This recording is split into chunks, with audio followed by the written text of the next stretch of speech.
Good morning all students.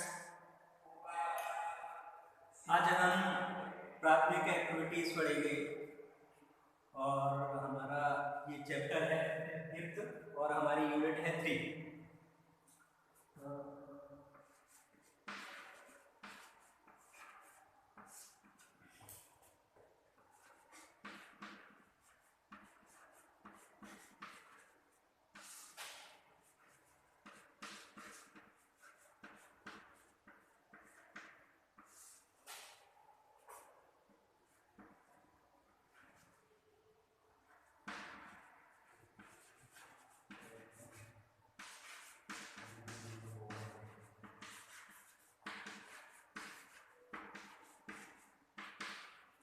Primary activities, सबसे पहले हम जानेंगे प्राइमरी एक्टिविटीज होती क्या है। जो हमें अर्थ प्राप्त होता है उसके लिए जो हम क्रियाएं करते हैं वो हमारी आर्थिक क्रिया कहलाती है। आर्थिक क्रियाओं को हम 4 भागों में बांटते हैं। कितनी? 4 भाग। पहली है हमारी प्राथमिक क्रिया है,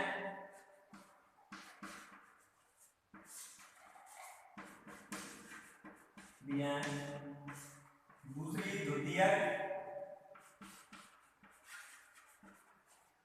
क्रिया है, तीसरी तृतीयक क्रिया है, चौथी चतुर्थ।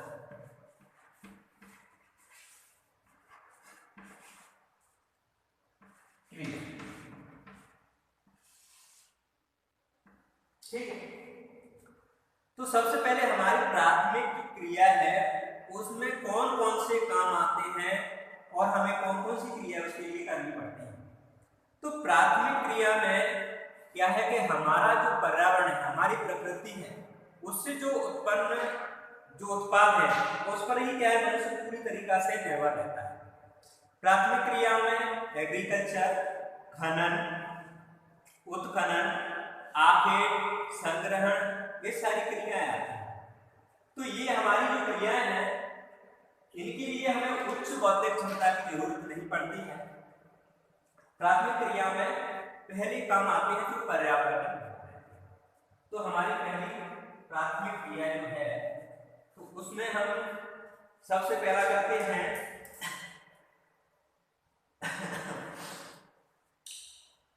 आखेट एवं भोजन संग्रहण।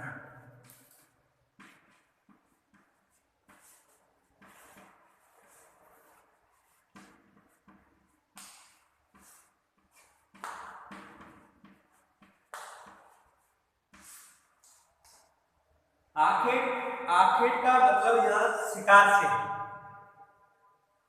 मनुष्य क्या है प्राथमिक क्रियाओं में जो कार्य करता है उसमें आखेट महत्वपूर्ण होता है। तो आखेट के लिए क्या है कि जो व्यक्ति है शिकार और संग्रहण पर ही पूर्णतः निर्भर है। यह प्राचीन काल में किया जाता था। उस समय क्या है कि व्यक्ति पूर्णतः पर्यावरण पर निर्भर थे। तो अपने आस पास में जो पाए जाने वाले जीव जंतु पशु होते थे उन्हीं का शिकार करते थे। और संग्रहण में क्या है कि जो जंगल होते हैं, जो वन होते हैं, उनमें से जो उपज उन्हें प्राप्त होती थी, कंदमूल, फल, छाल, बौन, उनकी जो उपज होती थी, जड़ी बूटियां, इनका संग्रहण करने के बाद में उनको परिष्कृत करने के बाद में बाजार में उपलब्ध कराते थे और उसके लिए क्या है कि उनको रेट प्राप्त होती थी। तो इससे क्या है कि हम अपनी आर्थिक क्रिया चलाते थे। तो मनुष्य क्या है कि आर्थिक क्रिया है वहीं पर करता था जहां पर जीव जंतु शिकार के लिए मिल जाएंगे या जहां पर वन होंगे वहीं पर वह यह क्रियाएं संपन्न कर सकता है।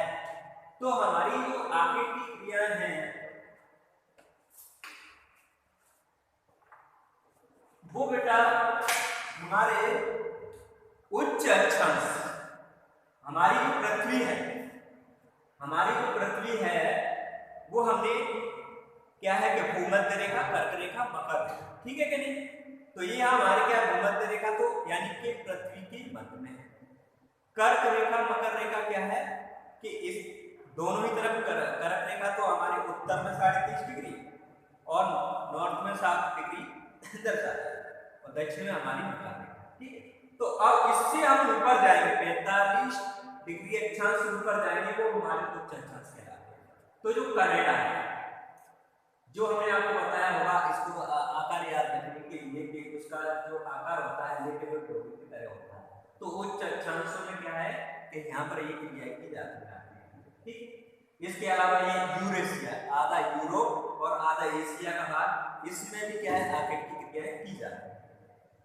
अब दक्षिण में आएंगे तो दक्षिण चिली, इसको हमने याद करने के लिए आपको ट्रिक बताई थी कि मिर्ची के जो आकार में लटकी हुई है इसी को हम चिली बोलते हैं, ठीक है। तो यहाँ पर क्या है कि एक आकेट की क्रियाएं और शीत कृषि यहाँ पर की जाती है, ठीक है, याद रखिए।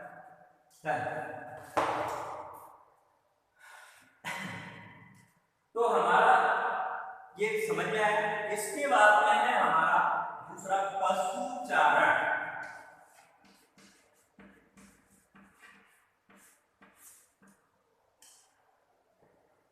जब मनुष्य में धीरे धीरे बुद्धि का जब विकास हुआ तो उसने क्या है कि पशुओं को पालतू बनाना प्रारंभ किया। इसके लिए क्या है वो भेड़, बकरी, गाय, भैंस या कैमल, ये सब पालना उसने स्टार्ट किया और इन्हीं को क्या है जंगलों में, मैदानों में चरा करके, और जो पशु बड़े हो जाते थे तो उनको दूध के लिए पालते थे कुछ पशुओं को, कुछ को क्या है कि मांस के लिए पाला जाता है और उसका मांस दूसरे स्थानों पर पैकिंग करके भेज दिया जाता है या भेज दिए जाते हैं जीवित पशु और उनको आय प्राप्त होती है। तो ये क्या है कि बहुत प्राचीन काल में ये व्यवसाय बहुत हरा फूला और इसी पर बहुत सारे लोग निर्भर हैं, ठीक। आज भी ये व्यवसाय हमारे भारत के राजस्थान में, मध्य प्रदेश में, बिहार, उत्तर प्रदेश, इनमें बहुत मात्रा में किया जाता है, गुजरात में किया जाता है और विश्व के अलग अलग क्षेत्रों में और अभी भी क्या है कि अमेरिका में है, ऑस्ट्रेलिया में है, न्यूजीलैंड में है, ये सब पशुचारण किया जाता है। अब पशुचारण क्या है कि एक तो सीधा पशुचारण हो गया जिसको क्या है कि हम आज अपने पशुओं को सुबह खोलेंगे और शाम तक लौटा के घर ले आएंगे। लेकिन दूसरे प्रकार का जो पशुचारण होता है, चलवासी पशुचारण,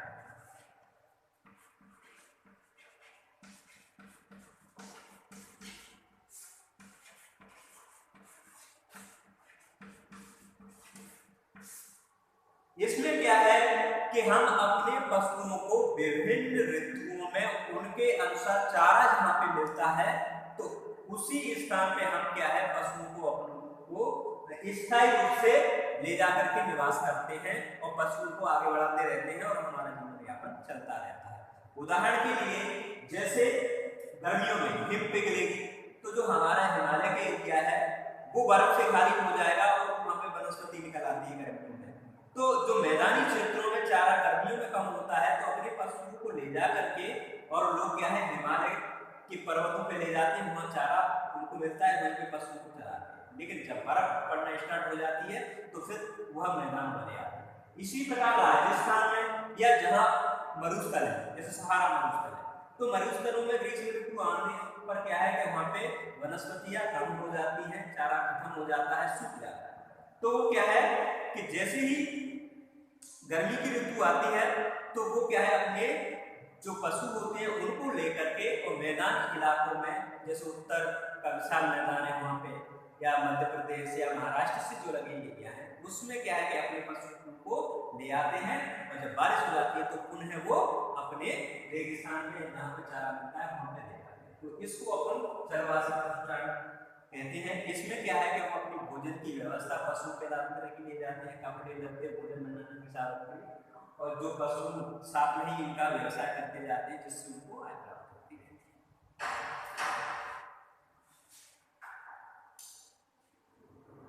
दूसरा है हमारा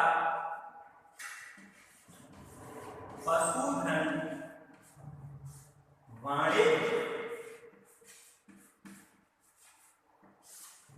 पशुधन ढांढे से। तो ये क्या है?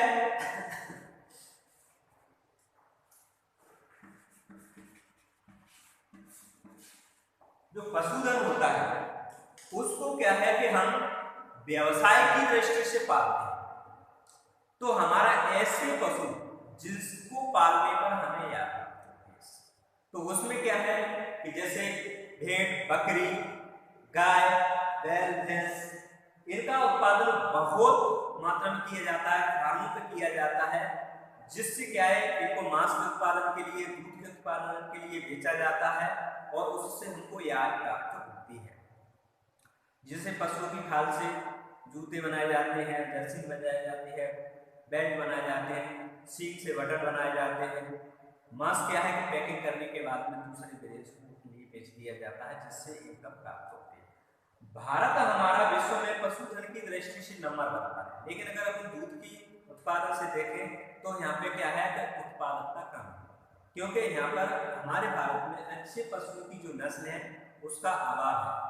जैसे जर्मनी, जापान, फ्रांस में एक गाय 50-50 लीटर दूध देती है, जबकि हमारे भारत में ही औसत उत्पादन है 4 से 5 किलोमीटर है, 4 से 5 लीटर है। जबकि हमारे भारत में एक ही ऐसी गाय है जो नस्ल है साहिवाल, वही 20 लीटर दूध दे पाती है। तो हमें क्या है कि पशुओं को क्या है कि जो अच्छी नस्ल के हैं उनको रखना चाहिए, जो हमारे अच्छी नस्ल के नहीं है उनको क्या है कि पिंजरापोल भेज देना चाहिए, मांस के उत्पादन के लिए भेज देना चाहिए। तो जिससे क्या है कि हमारे जो पशु हैं, जो क्या है हमारा दुधारू पशु है, उसके हिस्से का क्या है हम धार्मिक भावना में जाते हैं और उसका चारा उसके हिस्से को खाते हैं। तो हमें वही पशु रखने चाहिए जो हमारे लिए उपयोगी है और हमारे लिए महत्वपूर्ण है। आज के लिए इतना ही, अगले टॉपिक में हम पढ़ाएंगे एग्रीकल्चर। धन्यवाद।